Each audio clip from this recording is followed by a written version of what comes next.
Hey, we are going to get into classes now. So, what is a class?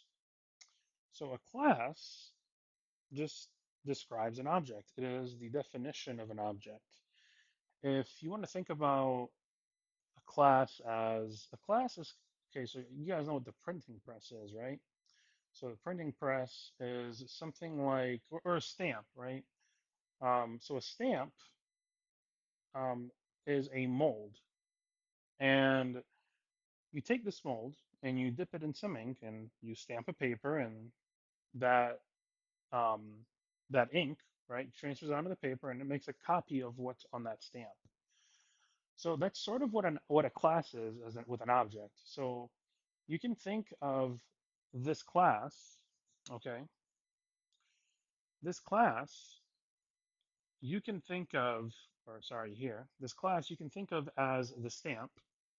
And when you use the new keyword, you are pushing that stamp down, okay? And you're creating an image. So that's kind of how this works, okay? So the class is the definition of what an object will be. That is the exact definition of a class. A class is the definition of what an object will be when you create the object, when you instantiate the object. So that's what you see here, okay? So here we have a public bank account.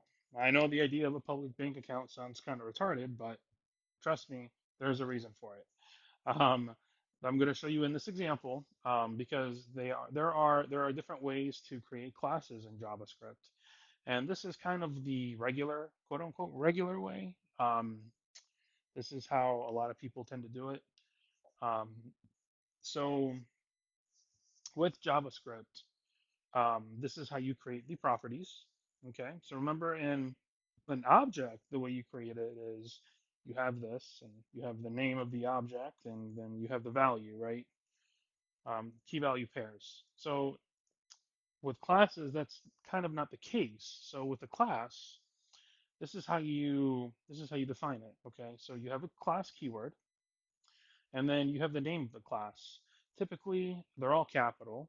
Usually, with everything else in JavaScript, you start off with the lowercase, and then you use camel case, as you see here.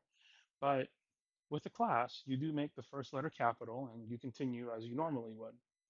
Then what you do is you have these curly braces. So here's the first curly brace right here on line 123, and the closing curly brace is down here on line 133.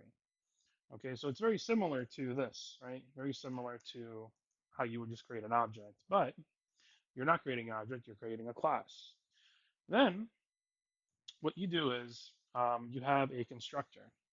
A constructor is exactly what it is. It's the name says what it is. It constructs the object. Okay, so that is what gets called when you use the new keyword. Okay, so you see how when I clicked and highlighted this highlighted. Okay, that's because that's what this is. So we are setting the definition for what is needed to create this object. Okay, so to create a public bank account, we need the account holder, we need the account name, and we need the initial balance. So, and then what you do is you use the this keyword. So the this keyword is a little bit weird in JavaScript. There is Python uses the keyword self, and pretty much in every other language, I think it's this. So every other language uses this. So they're kind of the same, except JavaScript is a little bit weird with how this is used. But pretty much when you use the keyword this, it references whatever it's called in. So in this case, when you call this, it is calling this object or what's going to be this object. I know that's kind of weird because we don't have an object yet, but this is the object that's going to be the class. Okay, this is the property that's going to be inside of the object when you use this. So again, this just references the it references the object itself, the class itself. Okay, that's the best explanation I can give you for right now. And what I'll do is I'll explain it a little bit more in depth, and I'll put some links in. But that's essentially in the simplest possible In the simplest possible terms, that's what this, the keyword this is. And this is how you create properties in a class, okay? And I know it's a little wonky, and maybe you prefer to do it in object. You just use a straight object, but trust me, this is way better. And I'll show you why. So when you create a property, this is how you do it. You say this dot account holder, this dot account name, this dot balance equals all of these things, right? And the um, you put the properties inside of the constructor, okay? Now you're going to see in the next example that this isn't always the case. You can put properties up here as well if you want to, okay? And there's nothing wrong with that, but you'll see why we're not going to do that in this specific case, because there's something that's called private and public accessors. So, and I'll get into that later, but for now, I just want you guys to see the structure of what a class looks like and have a baseline understanding of what this is. Okay, and this will get clearer if you don't understand it as we go along. Okay, so that's what the constructor is. So the constructor takes the account holder, account name, and the initial balance. And you can see that here. So here, we're instantiating the object. We're using that new keyword like you saw.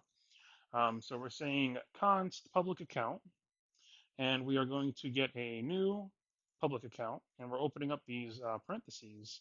So the um, the account holder is anyone because it's just a public account. Community account, right? And the starting balance is going to be $100. Um, and let me comment this out so we can console log the function. And there's also functions um, you can create as well. So that's what this is. So the greeting function. How do you declare a function inside of a class? This is how you do it. You write the name. You don't have to use the function keyword here. As you can see, it'll error, it'll complain. So don't do that. You just write the name and you have these two curly braces, or sorry, these two parentheses followed by curly braces. Of course, you can add parameters, okay, if you want to, but in this specific case, we're not using that. And now this will also give you a better idea of what this is, okay? You can think of this as this public account. That's exactly what it is, actually. It references whatever it's assigned to, okay? And you can have multiples of these as well. So we can say, so here, let's put it under here so we can see the differences. Okay, so we can say public account two here. Two, we'll say everyone, uh, public,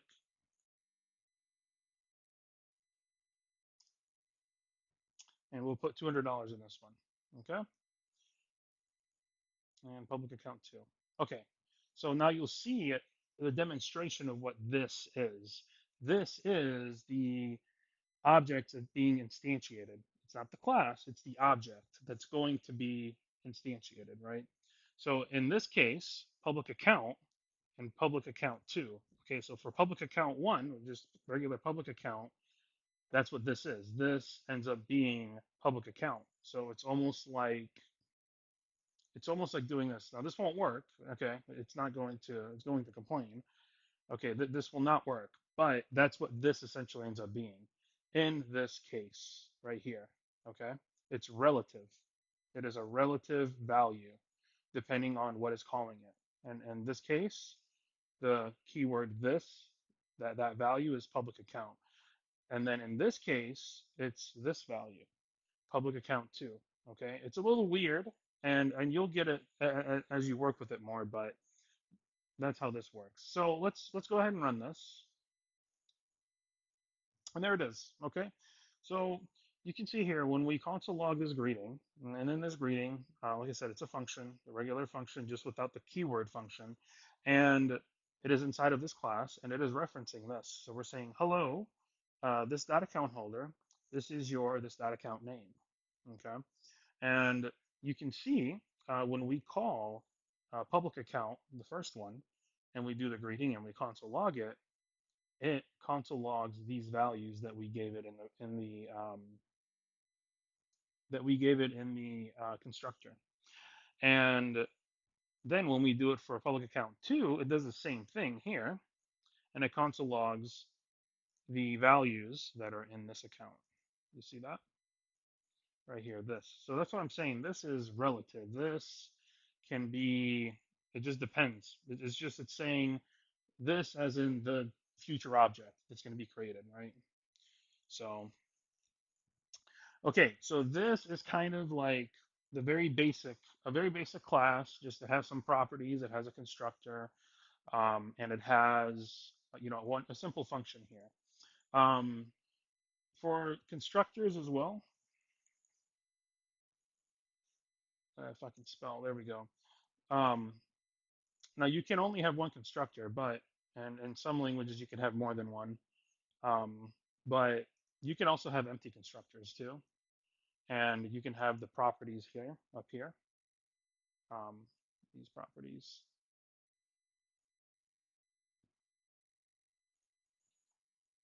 and in this case you don't need the this. Um, this is another way to declare them, and you're going to see this in the next example. Okay, and then it'll be just this empty constructor like that. And then you can assign them. You can use methods. You can use getters and setters, which I will go over in the next example here with a private class with private properties essentially. And you'll see how that works too. But this is also a valid thing to do. Okay, so let's get it back to how it was. Okay, so let's move on to. Oh, actually, we're not done yet. I got to show you guys this too. So this is just another way to access some of these values. So here we have the balance, and since it's a public account, I'm gonna delete that. Since it is a public account, anybody can access this, right? And again, I'm gonna show you why you want to use. Sometimes you need to use very private properties. You say variables, private properties in classes. Okay, so this is again, it's a public account, so anybody can go in and modify the balance. You can make a hacker can be an account holder.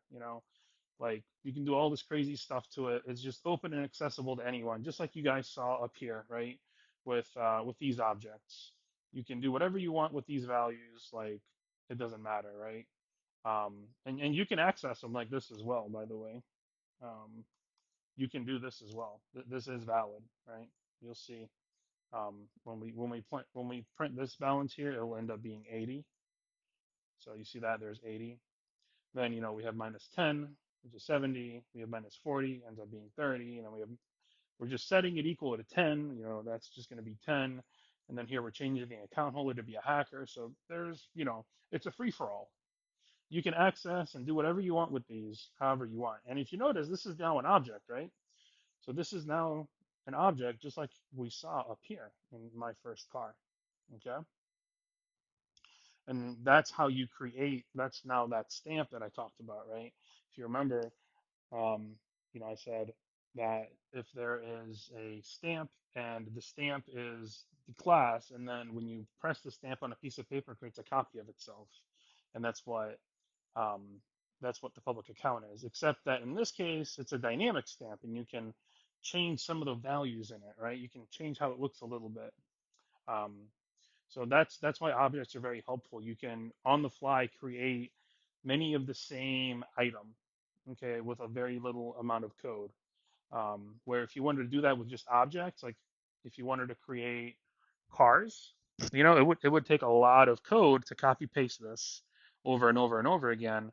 And it's easier when you have everything contained inside of a class and all of these. You can add different functions to it as well. And you can do that actually. You can do that. You can add functions to objects as well. If you're really curious and interested in it, I'll let you discover that on your own. There's plenty of examples online, but I didn't show it because it's just you don't do that. Like it's kind of weird to do. And again, that's what classes are for. You want to use classes to define your functions, so this way they're reusable. So imagine having to take this, copy pasting it, and having to put it in to each car that you create every single time over and over and over again. And you'd be duplicating the same, copy pasting the same method that does the exact same thing 20 million times. And you can imagine if somebody like, I don't know, Chevrolet or BMW, they have cars and they want to create a bunch of them. This is how they're going to do it. They're not going to sit there and copy paste methods and you know, other properties over and over and over again. It's a lot of code. So to condense it and to make it easier and easier to manage, and you have a single source of truth, this is how you do it. I use a class. Okay. Um, Now we're gonna go over a private bank account. Okay, so a private bank account is gonna work a little differently from a public account, right? So here, I remember I told you guys you can create properties this way. And there's different types of accessors. There's different types of permissions you can give other programmers that want to access your code. So, for example, in this private bank account, you see we have account holder with a pound symbol, with a pound sign or hashtag, whatever you would want to call it, in front of it. This means that it is a private property.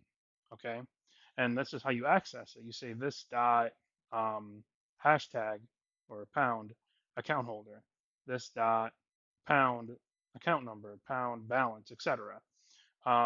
And you notice we didn't do the address. We didn't put the address in here because, well, I just want to show you guys an example of other ways you can set these values outside of the constructor. Okay, and we're going to go over that in this address. Um, okay, so what does it mean to be private? What does it mean to be public? So if you remember up here, we were able to just access the balance however we wanted, right? And we can do whatever we want to. We can subtract from it. We can set it to different values, etc. Same thing with account holder. Well, let's see what happens if we try to do that with the let's say with the account holder name. Okay. So ignore all of this for now. We're gonna go over that in a second. So here we have a private bank account, and we have a greeting. And it's pretty much the same stuff as before, right? We have the account holder name, we have the account type, and the starting balance. Okay, so um, so you know what? Let me run this first so you guys can just kind of see what this looks like. There you go. Hey Tom, this is your checking account. So okay, now let's try to access the account name. I would say I want to change this from Tom to, I don't know, Jerry, right? But check this out. Account holder equals Jerry. Now watch what happens when we try to run this. Did I spell that right? Account holder. Yes, I did.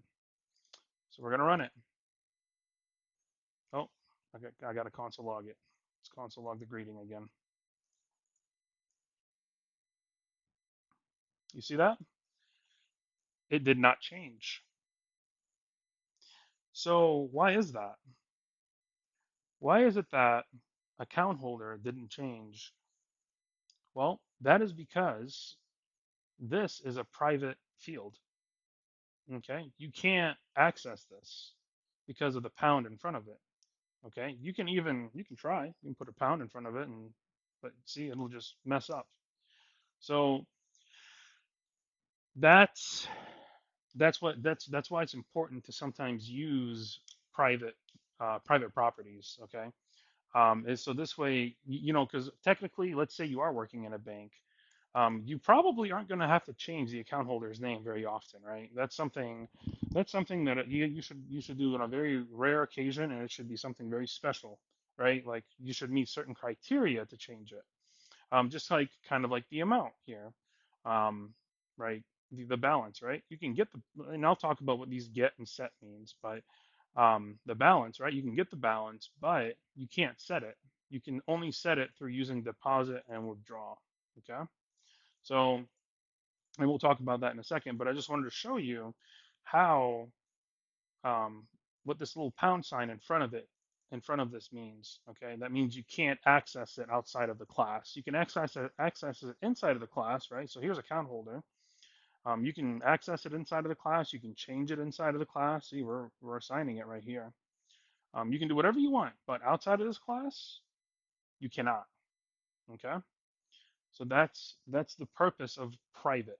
That's what private is. And you're going to see that a lot in other languages. In other languages, you will just write private out like this. Private, account holder. And there'll usually be a type, but JavaScript doesn't support that. This is how JavaScript does it. Okay. Um, okay, so kind of the basis of that is the basis of a private private fields and how to instantiate them. You instantiate them the same way, but you can't access them. Okay, you can't access them, and you can't what's it called? You can't change them, modify them. Okay, so let's do it. Let's do one more actually, one more example. Let's get the account holder name, and let's see what happens if we console log this undefined. You see that? So that's because it doesn't exist. It's private. Okay. So all right. Next, we're going to talk about accessors. So get and set. Get will only allow you to read the value. It's like a read only, right? If you ever see a form, and there's like a form and then maybe a text field in the form, and it's like kind of grayed out, but there's text in it because it's read only, but you can't edit it. That's what this is. That's what get means. So get balance. So we can actually read the balance. Okay. So if I do balance, it'll actually print the balance out. So it'll print out 100. Now, one thing to notice also is there's no parentheses here, but there is parentheses here. Okay. So this is a very special type in JavaScript called a getter. And you denote it by, the word get, and then you have the name of it, which in this case is balance, and you have to follow it by parentheses and curly braces. It looks a lot like a function, um, and the only difference is you put a get in front of it. Okay, and same thing with set. I'm going to go over set in a second by changing the um, account holder address. Okay. Yeah. So, and then you see greeting here. Greeting is also a getter. You can make it a function if you want to. There's nothing wrong with that as well. In this specific case, actually, it's probably better that it's a function because getters and setters should only work with these properties typically. And yeah. So if we do that, now we have to add parentheses here. And then let's run it and see. There you go. See, and there's that 100 because it is a property, it is a getter. So it allows you to get access to that property. Okay, setters. So setters and getters for addresses. So for this address, right? So let's modify it. So let's go ahead and say get account holder address. And now we're going to set the address equals some new address. Add Okay, so it's going to be undefined because right now we don't have a value for it. And again, I did this on purpose. It's just for demonstration purposes. And then what we'll do is we'll log it again so you guys can see that it changed. Okay, so here we go. We're going to run it, and it did not change. Why did it not change? Oh, okay, I know why. Oh, because we got two gets and not a set here. So this should be a set. Set. Okay, that was a typo. All right, so now when we run it, there it is. Okay, so we have the greeting.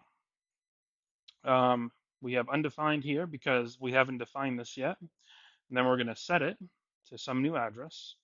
And here we have, the result of it, that new address. And that's how That's how getters and setters work. So getters give you a read-only copy of a property, and setters allow you to set it. Now you might be wondering, well, why do we have to do this? What's the point of having getters and setters when we can just do it this way, right? And you can. There's nothing wrong with that. Most of the time, this is enough for a lot of JavaScript classes.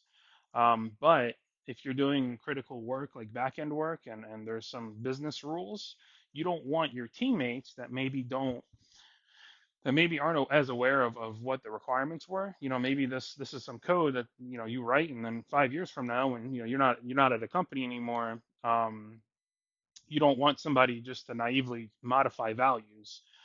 So usually there'll be more logic, similar to how this is. There'll be more logic in these. So like if you want to set the address, there will be some, I don't know, some validation here and some other stuff. Okay. And same thing with the getter. There might be only a part of the, I don't know, let's say the address, right? So maybe we only want to get the city, right, from the address, and for whatever reason, for security reasons or something. Or maybe like a social security number, like that would be perfect, right? So if you want to get a social security number, maybe you don't give all of the social, maybe you just give like the last four, and that's what you would return here, um, instead of the whole social security number. So that's what these are really used for. For our class, you don't really have to use these. For most academic work and most work in general, this is enough. Instantiating classes like this is fine. Um, but yeah, so next we have the deposit. Okay, so deposit and withdraw. So this is directly manipulating the balance now. And we have a little bit of fancy error handling I put in here. So this is also just demonstrating other ways that you can make your code reusable and easier to understand, and add some logic, some business logic that maybe business people would need you to add. So for example, when you withdraw, if you want to withdraw a certain amount, well, you got to check. Okay, well, the amount, is it less than or equal to the balance? Okay, if it is, then okay, we can subtract it from the balance, and you console log and say, yeah, this amount was withdrawn. Otherwise, if it's greater than the balance, well, then we say insufficient funds. Okay, so I can show you guys that now. So let's clear this out, and we are going to call withdraw here. Uh, Withdraw, and the amount will do $101. Okay, now this should end up console logging the insufficient fund. There it is. All right, and if we do 100, we withdrew 100. All right, and then we can console.log, and we can console log the balance like that. And let's see what happens now. It'll be 0, right? There it is. Okay. And same thing with deposit. If deposit is greater than 0, we're going to add that amount to the balance, and we're going to console log amount deposited. So let's do that. Let's do this, and we'll say -100, and then we'll do it again, and we'll add 100 in there. Why not? Let's add 200. Okay. So now when we run it, sure, because this is withdraw, it should be deposit. Okay. All right. Save it. Run it again. And here it is. Okay. So we are withdrawing 101. It'll give us insufficient funds. We're withdrawing 100. It'll give us 100 withdrawn. Then we are logging the balance, which is going to be 0. Then we're going to deposit -100. And that's going to be an invalid amount because you can't deposit a negative number. Then we're going to get the balance again. And of course, nothing happened. It's still 0. And then we are going to deposit 200. And then here's our 200. And then our balance is 200. Okay.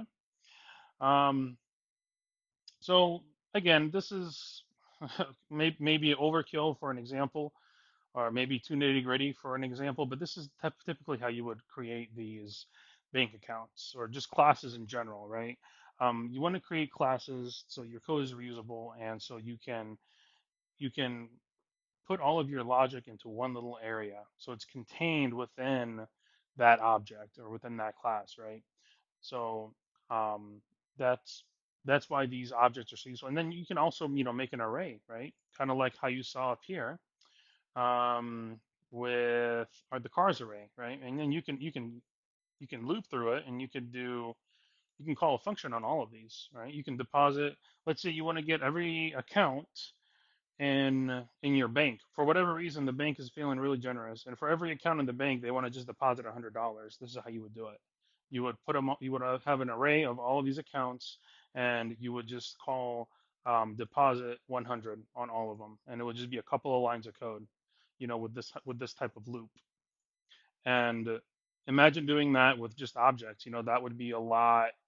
That would you could do that with objects, but it would be weird, right?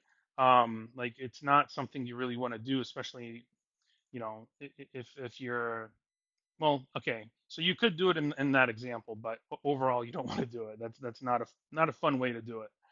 Um, Same thing with greet, right? Greeting, you can you can call greeting on every single account if you wanted to, like that. So okay, so that leads me to the very last part, which is what is the difference between all of these? So, I already kind of told you what a class was. Well, we explained each of these individually, but how do they all relate to each other? So the way that they relate to each other is, so a class is, like I said, it's a definition of an object.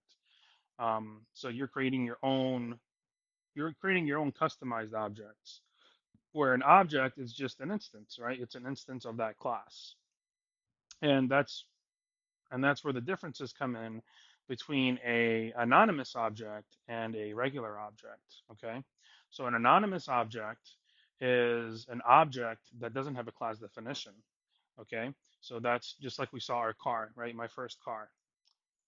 That doesn't have a class. It's just an object, and we defined it on the fly. So that's called an anonymous object. Um, an anonymous object and an object, they're still objects, right? It's just private account is not an anonymous object. It is just a regular object that is a private bank account. It has a class associated with it, or it has a blueprint, right? It has a blueprint associated with it as to what it is. Um, so that's the difference between these three, and they're all very useful. They all have their use cases, and in the project you're gonna see all of these being used, and it's gonna be. I think this next project is gonna be kind of hard, but it's doable, and I don't think it's gonna be too bad. All right, thank you guys.